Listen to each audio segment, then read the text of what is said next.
Je vais te parler d'équilibre chimique dans le contexte des réactions acido-basiques. Et en particulier, on va aller regarder un exercice qui parle du taux d'avancement. Donc taux d'avancement et équilibre acido-basique, c'est l'objet de cette vidéo. Si cette vidéo te plaît, n'hésite pas à la partager et à la diffuser autour de toi. Si tu n'es pas encore abonné à ma chaîne, n'hésite pas à t'abonner à ma chaîne. Et si tu as besoin d'aller plus loin sur les cours en maths et en physique-chimie, si tu as besoin d'un prof particulier, n'hésite pas à me contacter. Regarde ce que je te propose sur mon site internet. Tu as le lien du site en descriptif de la vidéo. Si tu as besoin de me poser des questions sur comment ça fonctionne, comment je procède, etc., envoie-moi un email, je me ferai un plaisir de te répondre. L'exercice est ici, donc comme d'habitude, je te conseille de faire une première lecture de l'énoncé. Éventuellement même, essaye de faire l'exercice par toi-même de ton côté. Et après, regarde la vidéo et compare tes réponses avec ma rédaction, ma solution. C'est parti, donc étudier un équilibre chimique. C'est vraiment le titre de l'exercice, on est sur le contexte, comme je t'ai dit, d'équilibre chimique. Là, tu as du blabla qui t'explique le contexte. En fait, ça parle de fourmis parce que ça va parler d'acide formique. Et l'acide formique, c'est l'acide méthanoïque. C'est l'acide fabriqué par les fourmis, en fait. Enfin, cet acide est fabriqué par les fourmis, entre autres. Donc, l'acide méthanoïque, on te rappelle qu'il a pour formule brute HCO2H. Et on te dit qu'il donne lieu à un équilibre chimique avec l'eau. Et on te donne même la réaction acido-basique entre l'acide formique et l'eau. Donc je ne vais pas te faire le détail pour te expliquer comment on trouve cette réaction. On va considérer qu'il nous la donne, même si ce serait très facile de la retrouver par nous-mêmes. Je vais juste noter la formule développée ou semi-développée de l'acide méthanoïque. On va commencer par ça. Il ne le demande pas, mais c'est juste pour écrire en fait. Donc là, tu as le groupe carboxyle. Et ici, sur ce carbone, tu as un hydrogène. Donc tu retrouves HCO2 parce que tu as deux oxygènes dans la molécule. Et puis H, le H du COH de l'acide carboxylique. Voilà, donc HCO2H, c'est ton acide méthanoïque.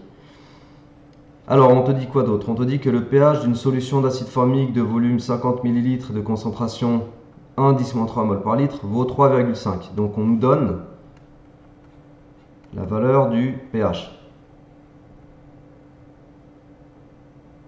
Alors attention, cette solution d'acide formique, on l'obtient une fois qu'on a mis l'acide formique en solution dans l'eau. Donc ça veut dire que la valeur du pH qu'on te donne ici, c'est une information sur l'état final du système, l'état d'équilibre. Je vais le marquer entre parenthèses, mais on va y revenir après quand on va parler du tableau d'avancement. Question 1. Établir le tableau d'avancement de la réaction. Faire ça là. Alors tableau d'avancement, moi mes tableaux d'avancement ils sont vraiment très concis. Le but de mes tableaux d'avancement c'est juste de faire apparaître les quantités de matière. Je sais qu'il y a des profs qui aiment bien mettre un tas de détails dans le tableau d'avancement, c'est pas mon cas. Moi je mets juste deux lignes, état initial, état final. Et puis après je réécris la réaction, donc là c'était HCO2H aqueux plus de l'eau. Alors la double flèche c'est parce qu'on a un équilibre chimique et ça me donne HCO2- plus H3O+.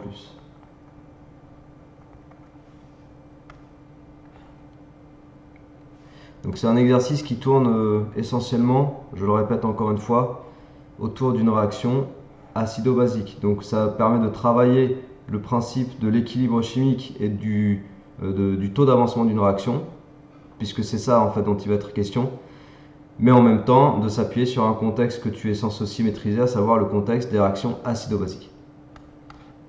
Donc, tableau d'avancement, il est fait en mode, il y a le squelette, maintenant on va le remplir.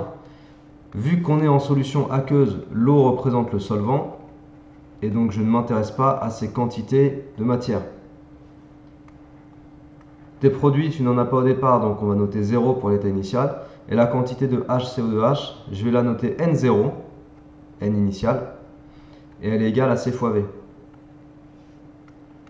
Puisque tu as la concentration en soluté apportée d'acide méthanoïque, et tu as le volume, 50 ml. Donc avec C et V, je vais pouvoir calculer la quantité de matière. À l'état final, l'acide méthanoïque, je vais en avoir consommé XF. Alors je ne note pas Xmax pour une raison simple, c'est parce que la réaction n'est pas totale, ok? C'est-à-dire qu'il y a un équilibre chimique. Donc tout le réactif, en l'occurrence HCO2H, n'est pas consommé. Donc j'atteins un équilibre, un avancement final qui n'est pas un avancement maximal. Donc ça, c'est pas censé faire 0. Et puis pour ce qui est de HCO2-, du coup, on en obtient XF à la fin et H3O+, XF également. Voilà. Donc mon tableau, il est rempli de façon littérale. Je vais m'en tenir à ça. Je ne fais pas de calcul. Ça me suffit de l'avoir comme ça. On te demande calculer l'avancement, non pardon, question 2, déterminer l'avancement maximal Xmax. Alors en considérant l'avancement maximal, c'est si on se mettait dans l'hypothèse, ok, c'est une hypothèse l'avancement maximal, que la réaction était totale. Ok, je parle bien en conditionnel, tu entends bien? Si la réaction était totale, qu'est-ce qui se passerait si la réaction était totale? L'acide méthanoïque serait entièrement consommé. On va le marquer et c'est par ça qu'on va débuter la rédaction de notre question 2. Donc si le conditionnel comprend bien qu'on se place dans une situation hypothétique, si la réaction était totale,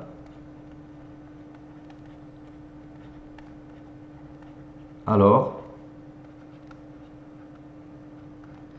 HCO2H serait le réactif limitant. Je vais noter RL, d'accord? Réactif limitant. Il serait réactif limitant, c'est le principe d'une réaction totale. Tu as un réactif qui est entièrement consommé, sauf que là, tes deux réactifs, c'est HCO2H et H2O. H2O, c'est le solvant, donc il est hors de question que H2O soit le réactif limitant, évidemment. Du coup, c'est forcément HCO2H, j'ai pas le choix. Donc si la réaction était totale, HCO2H serait entièrement consommé. Du coup, quelle quantité tu aurais de HCO2H à l'état final? Donc à l'état final que je peux aussi marquer équilibre, ou bien, je vais carrément le marquer, ouais, je vais marquer final tout court. Parce que là, du coup, je me place dans le contexte où la réaction serait totale. Du coup, c'est pas un équilibre, mais un état final. À l'état final, la quantité de HCO2H, elle serait égale à 0, d'accord? Sauf que cette quantité de HCO2H, pardon, si je veux l'exprimer, je vais marquer que c'est N0 moins Xmax. C'est-à-dire, je reprends la dernière ligne de mon tableau, mais dans le contexte de la réaction totale, c'est pas un avancement XF que tu atteins, c'est un avancement Xmax. On le désigne par Xmax pour le différencier de l'avancement si la réaction est atteint un équilibre. On note Xmax dans le cas où c'est total, et du coup là on aurait N0 moins Xmax, qui serait égal à 0, ce qui me permet d'aboutir à la valeur de Xmax. Ces notions-là, normalement, tu les as déjà vues en première quand tu travailles justement sur l'avancement des réactions chimiques, ok, avec tableau d'avancement, etc. C'est des notions qu'on manipule quand on recherche un réactif limitant, etc. Donc là, en fait, j'ai une petite équation qui me permet d'aboutir à Xmax, et donc de calculer Xmax, puisque je sais que c'est égal à C fois V. Alors, si tu calcules C 1,010-3 mol par litre, on constate qu'il y a deux chiffres significatifs. Et puis V, c'est 50,0 millilitres. Donc là, tu fais bien attention, il faut convertir en litres. Donc 50,0 10-3. Et puis je distingue tout de suite qu'on a trois chiffres significatifs. Donc deux chiffres pour C et trois chiffres pour V, ça veut dire qu'au résultat final, je ne garde que deux chiffres. J'ai même pas besoin de la calculette, ça fait 50 10-6. Donc 50 fois 1, on a 50, deux chiffres. Et puis 10-3 fois 10-3, 10-6. Et là, on parle en mol. Voilà, ça c'est le Xmax. Ok? Je sais pas pourquoi je vérifie le calcul, c'est vraiment abusé. Donc, où tu peux écrire 5,010-5 si tu veux. Alors, une fois qu'on a fait ça, on est sur la question 3, calculer l'avancement final de la réaction. Et donc, en fait, cette question, si tu veux, c'est celle qui peut éventuellement poser problème aux élèves. Parce que là, il faut avoir une astuce. Il faut comprendre le lien entre les informations de l'énoncé, en l'occurrence le pH, et l'état final ou l'état d'équilibre de ta réaction. Quand on te donne le pH, quand on te dit pH égale 3,5, on te donne le pH, comme je te l'ai marqué tout à l'heure, à l'équilibre. Ok ? C'est une information sur l'équilibre du système. Le pH, il est mesuré quand la réaction a été effectuée et que l'équilibre est atteint. Et le pH, donc on va aller sur une nouvelle page. Le pH, on rappelle que c'est égal à moins log de la concentration des ions H3O+. D'accord? Donc en fait, la concentration des ions H3O+, à l'état final, ou à l'état d'équilibre, c'est 10 moins pH. Cette relation, tu l'as dans ton cours sur les réactions acido-basiques et sur la première fois où on introduit le pH dans le programme de terminale spé chimie. Donc la concentration des ions H3+ égale 10 moins pH. Or, qu'est-ce que je sais? Je sais que la quantité de matière à l'équilibre des ions H3+, d'après mon tableau, que tu as sous les yeux, je vais dans la colonne de H3+, je regarde la quantité de matière et c'est XF. Ok? Je l'avais bien noté hein, sous forme littérale quand j'avais fait le tableau. Donc la quantité de matière des ions H3+ à l'état d'équilibre, c'est XF.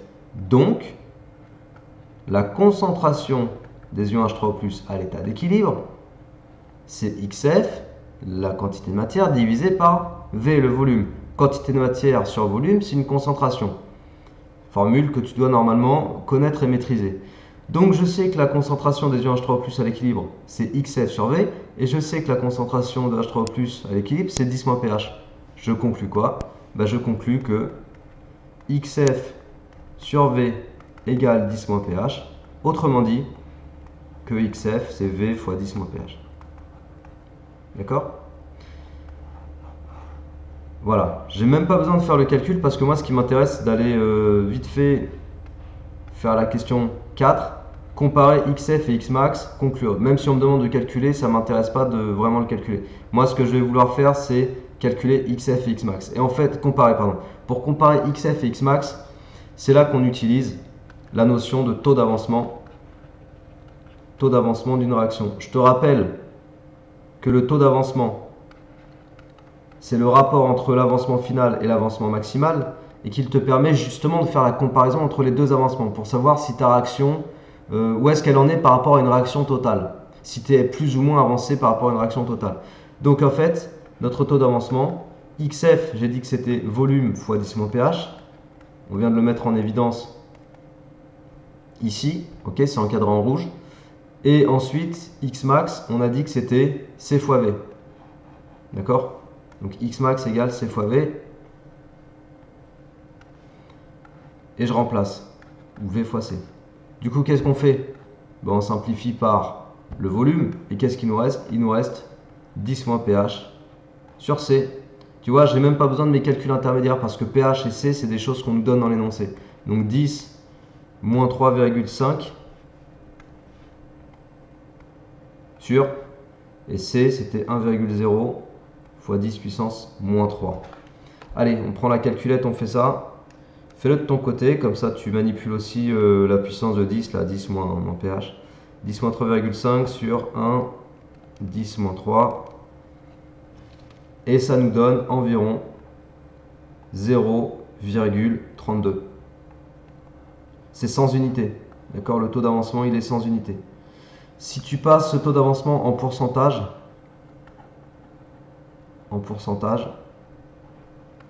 ça signifie que la réaction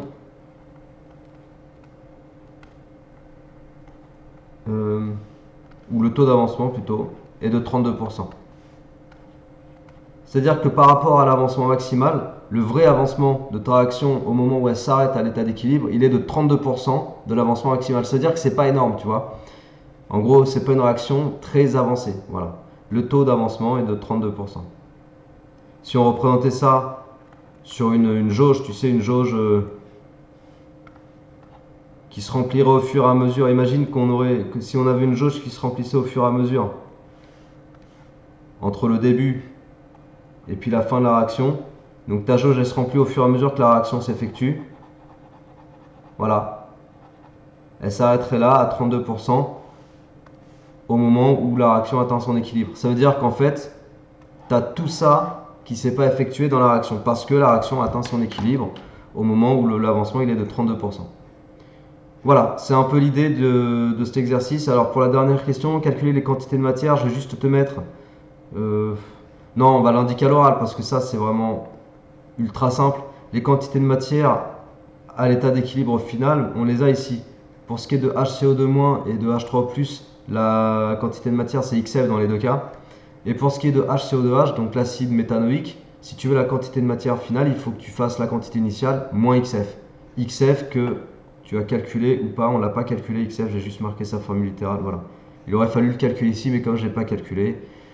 En tout cas, pour la dernière question, c'est juste de répéter le calcul et l'interprétation du tableau pour l'état final. Voilà pour cet exercice. J'espère qu'il t'a plu. Donc encore une fois, c'est un exercice qui mettait en rapport la notion d'équilibre chimique, ok, et de taux d'avancement avec une réaction acido-basique. Voilà.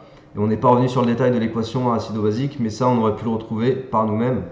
Et dans le chapitre sur la réaction acido-basique, ce genre d'équation, on est censé savoir la retrouver par nous-mêmes. Voilà pour cet exo, donc si ça t'a plu, n'hésite pas à le partager autour de toi et à diffuser cette vidéo. Si tu n'es toujours pas abonné à ma chaîne, n'hésite pas à t'abonner. Et si tu souhaites prendre des cours particuliers de maths ou de physique chimie avec moi, n'hésite pas à regarder sur mon site internet ce que je propose, tout le détail s'y trouve. Et si tu as des questions supplémentaires sur comment ça fonctionne, tu m'envoies un email, j'y répondrai avec plaisir. Sur ce, travaille bien, bonne motivation à toi, bonne réussite et à la prochaine. Ciao!